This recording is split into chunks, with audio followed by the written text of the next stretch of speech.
streaming, the online Okay. can hear.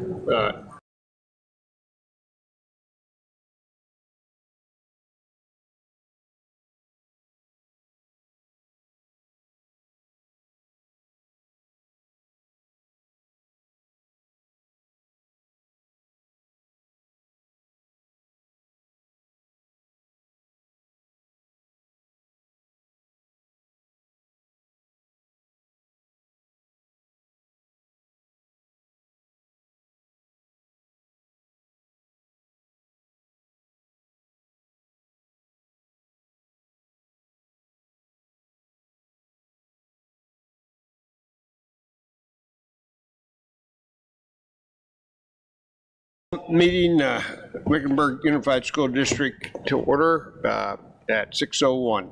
If you'll join me in the Pledge of Allegiance. I pledge allegiance to the flag of the United States of America and to the republic which stands one nation under God, indivisible, with liberty and justice for all. You're trying to mess me up. It's like the speaker at the football stadium. Okay, if I can get an adoption of the agenda. I'll make a motion to adopt. I move we adopt the agenda for the Wickenburg School Board meeting on Tuesday, March 19th, 2024. Second. Okay, all in favor? Aye. Aye. Aye. If you wonder what's happening here, our president couldn't be here. She has a broke leg and can't drive this far to get here. So you have us, Randy and I, the two board members that are present. We have Sandy on and Susan on the telephone, and we'll also have our financial person on the phone too. It doesn't normally happen this way. So it's a small table up here. Okay, we'll start with recognition and proclamations. Randy, you have anything? I had nothing. Susan? Yes, I would just like to mention that the Wickenburg High School Drama Club will be performing their high school musical next month. I think it's before our board meeting, or maybe right after. So I wanted to mention that's April 17th and 18th, and I'm very excited to see the show. So, Great. Congrats to those people. Thank you. Sandy?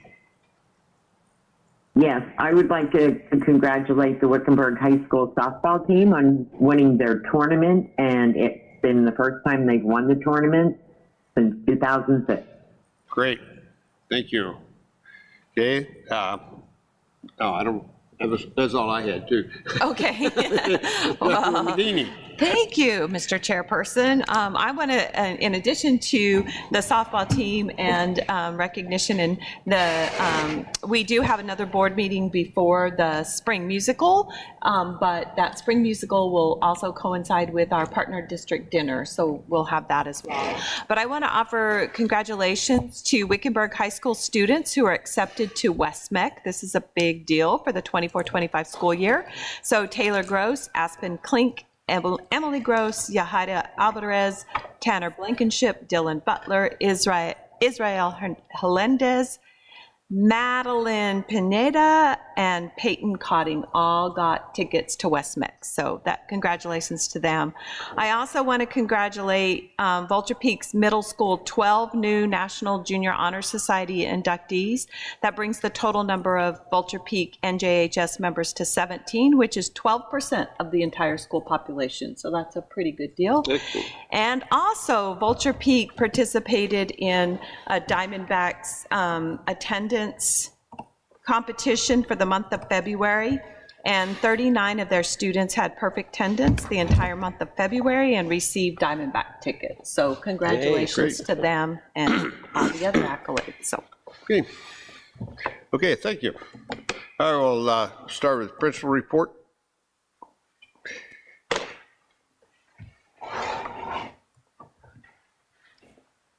We'll start with Festival Foothills. Okay, Randy. You want to start off here? Okay, I'm just getting into here. Hi, Matt. right. Good report. You're doing good. Just getting into this a couple months here, and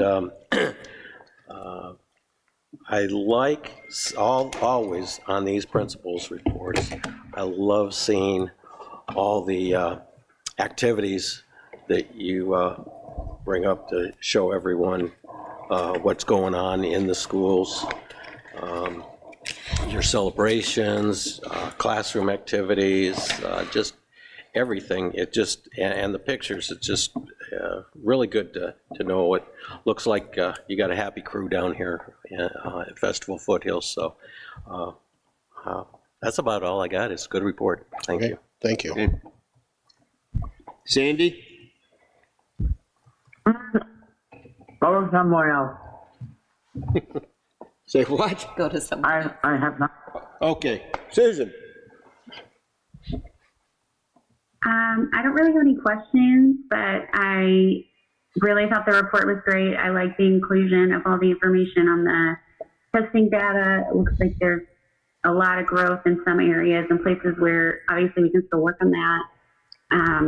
And congratulations to the wedding of Q and U. That's always fun to see. And that's really it. Thank you. Sorry I can't be there tonight.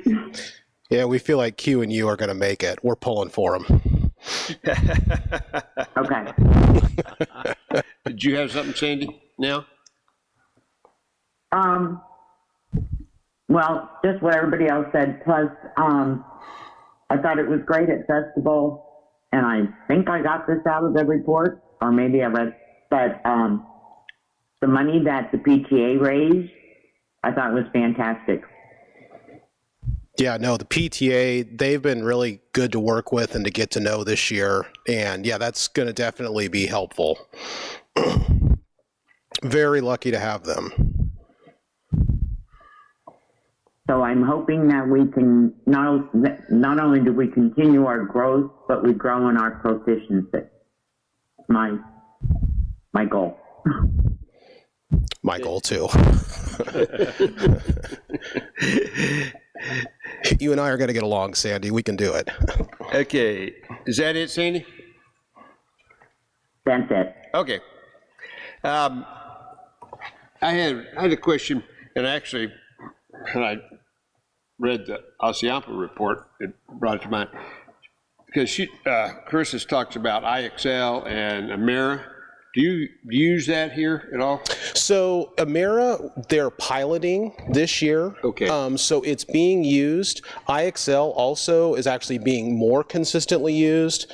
But the piloting, and it's more meant to be intervention material, enrichment material to kind of help students further along skills that might need that at this stage.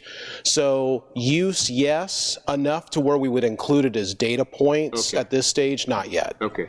Yeah, from what she included in hers about it, it sounds like it'd be a great tool to use, for like students that don't want to read out loud to people, something like that. It would be good for them to get their reading in.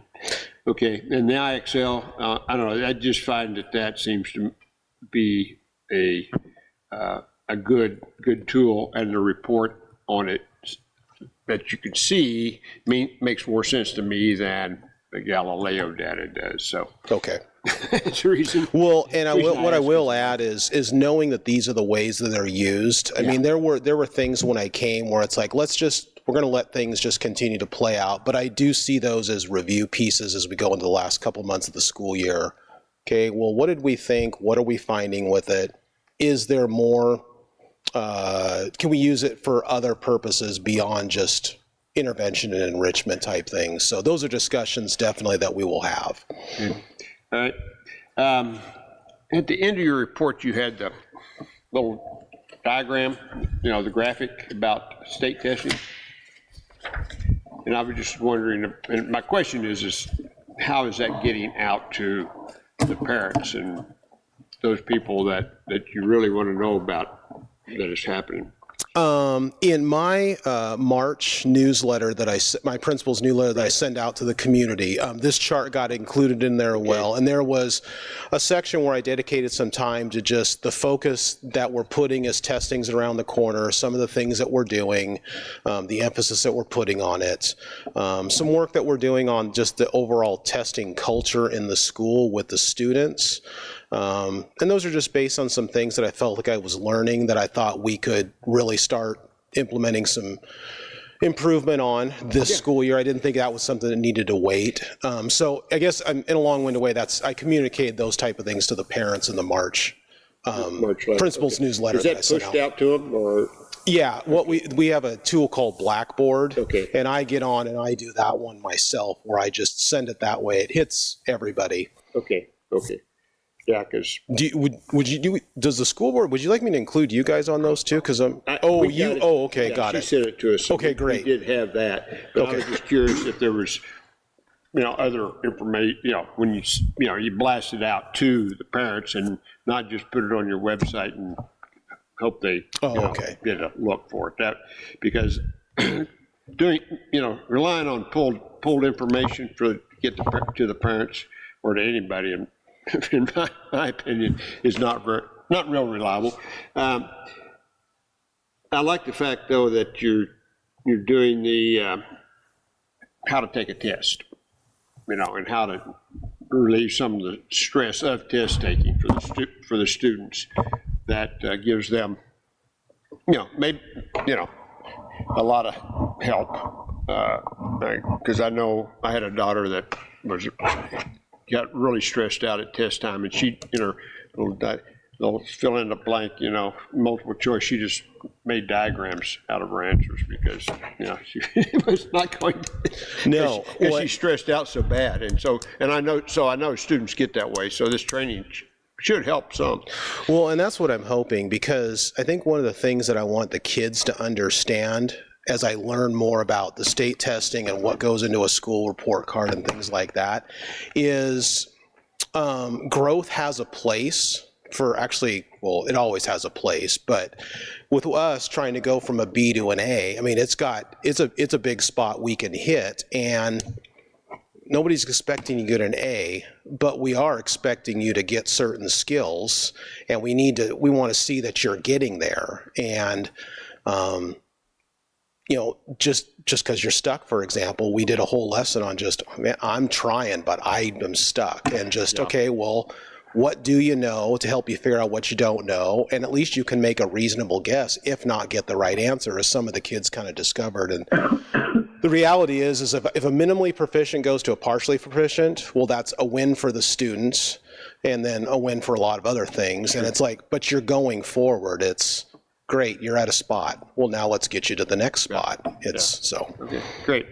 Okay, yeah, and I liked all the pictures and everything here of all the activities going on and things you have going on here at Festival. So great, and enjoyed looking at all that. So okay, thank you very much. All right.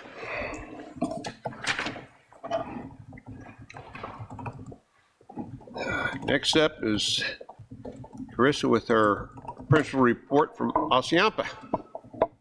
Good evening. Susan, you want to start out? Sure. I will start us off. Hi, Carissa. I can't see you, but good to hear you.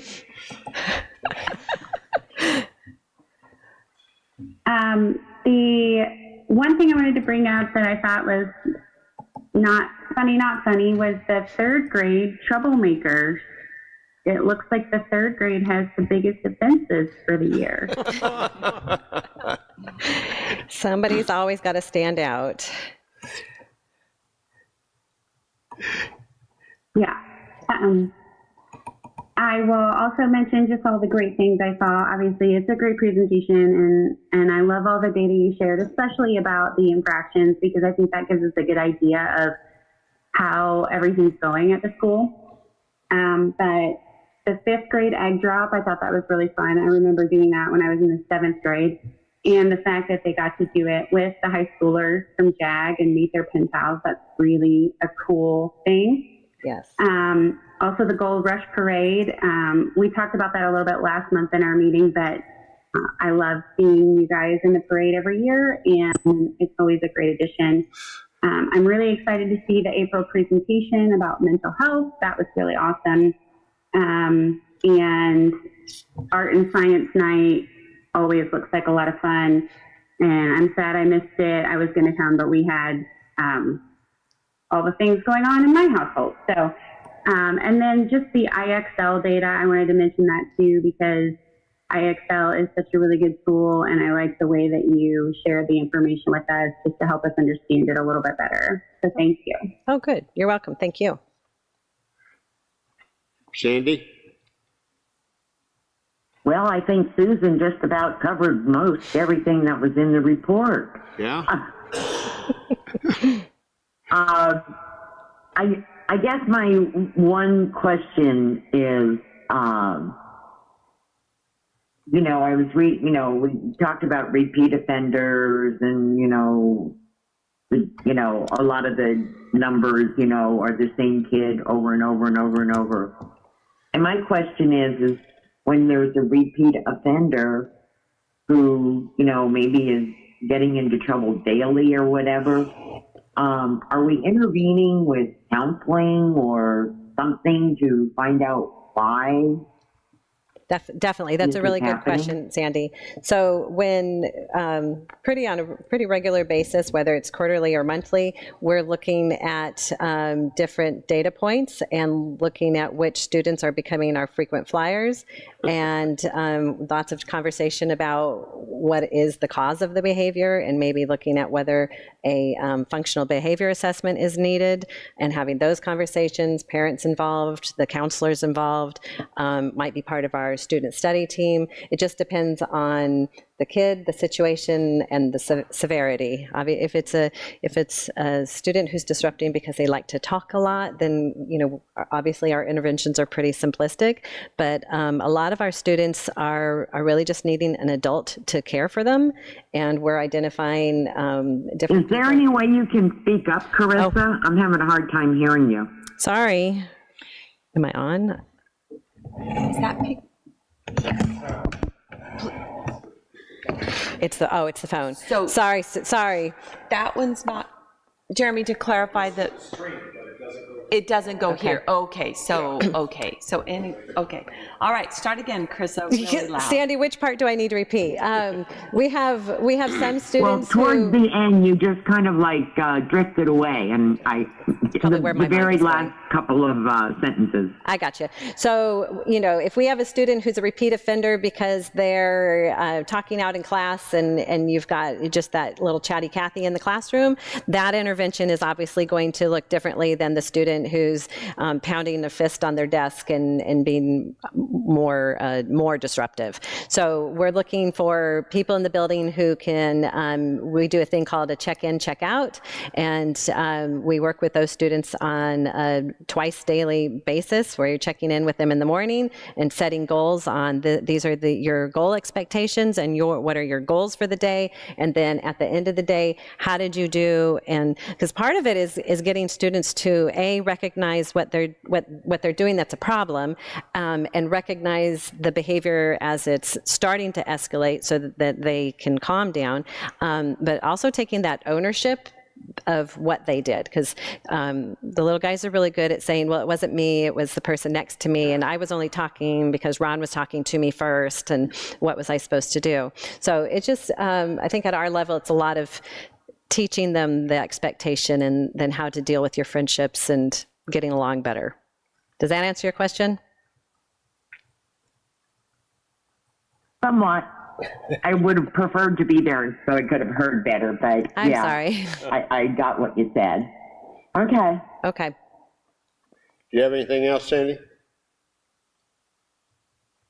No, as usual, I just love seeing all the things they do and all the, I was glad to see they had a nice increase in, preschoolers, and hopefully, a lot of them will continue on with our school is my hope. No, I just think it's great. I love all the activities and, you know, all the things that, and looks like the teachers get in there and get involved with it. And yeah, so everything's great. Thank you, Sandy. Randy? Good report, Carissa, as always. I like your campus updates. They're really good.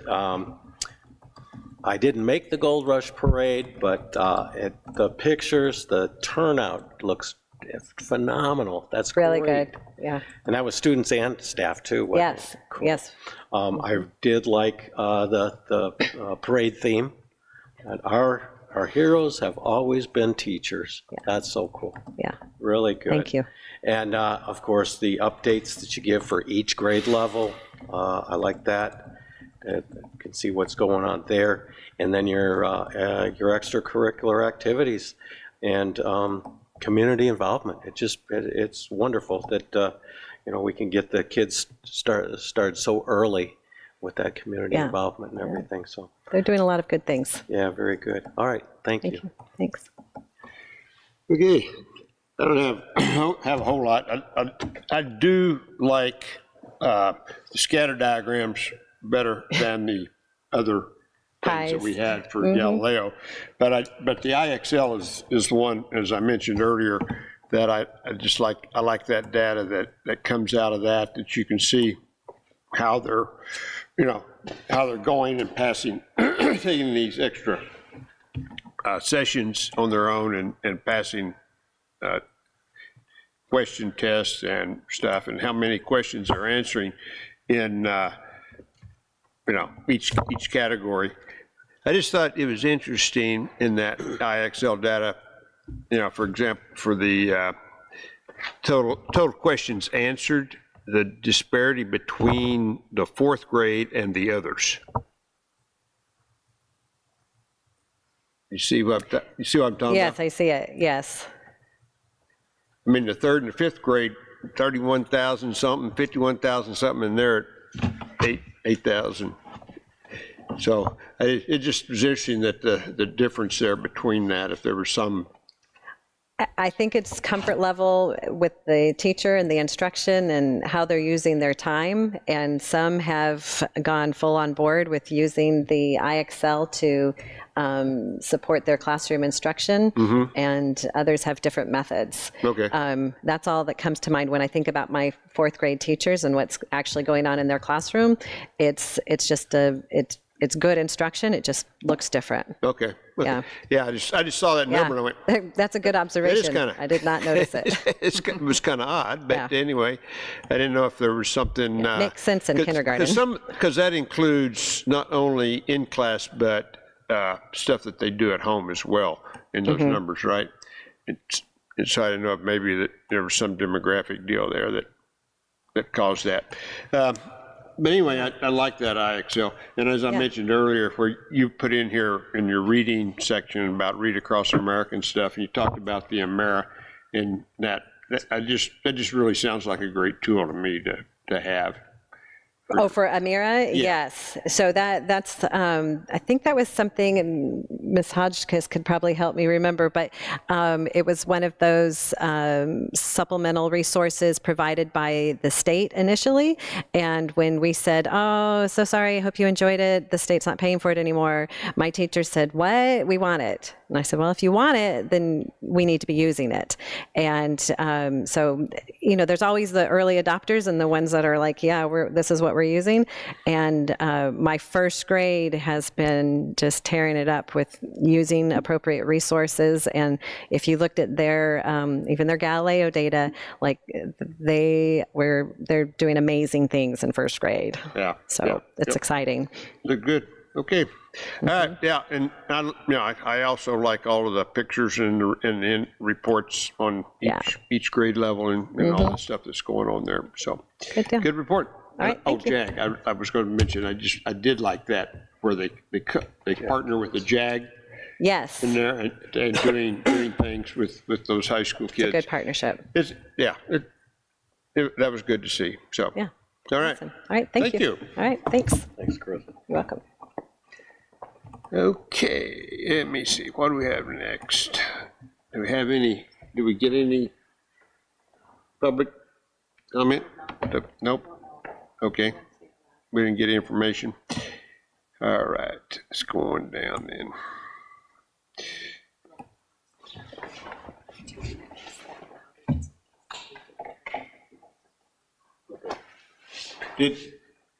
From the public that's here, did anybody have any comment sheets that they didn't turn in? Okay. All right. Over to the consent agenda. Is there anything that needs to be pulled by anyone? I have nothing. Ladies? Nothing heard? So No. I take it that there is not. Okay. Can I get a motion? I'll make a motion to approve the consent agenda items for March 19th, 2024 as submitted. I'll second. Okay, a motion and second, all in favor? Aye. Aye. Okay, I think that was everybody. Okay, our action items, and we have our Miss Erin Johnson, our Executive Director of Business Services, on the phone as well. And so I'll turn it over to you, Erin. Good evening, members of the board. Dr. Remendini, thank you for having me this evening. First item is the business account summary. In front of you, you have the expenses for the month of February. Still trending well.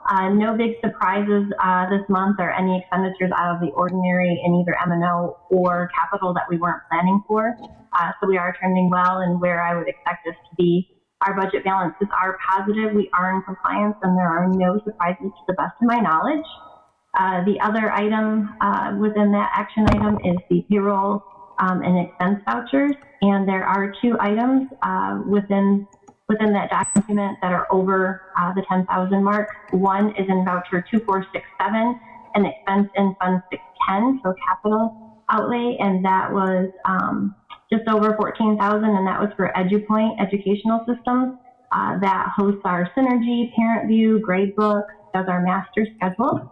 And then also in voucher 2468, there was another expense in fund 610, again to Converge One, and that one was a little over 120,000, and that was to pay for the camera project that was just completed at Festival Foothills. The what project? Camera project. We put up new security cameras. Okay, thank you. You're welcome. Your phone broke up there at that point. So, I apologize. It wasn't your fault, unless you own technology. You know, if you can control it, you're better than most. All right. Does anybody have any questions for Erin? No. No. Okay, thank you. All right. Can a motion to approve the financial reports? I'll make the motion to approve the financial report as submitted. I'll second. Okay, motion and second, all in favor? Aye.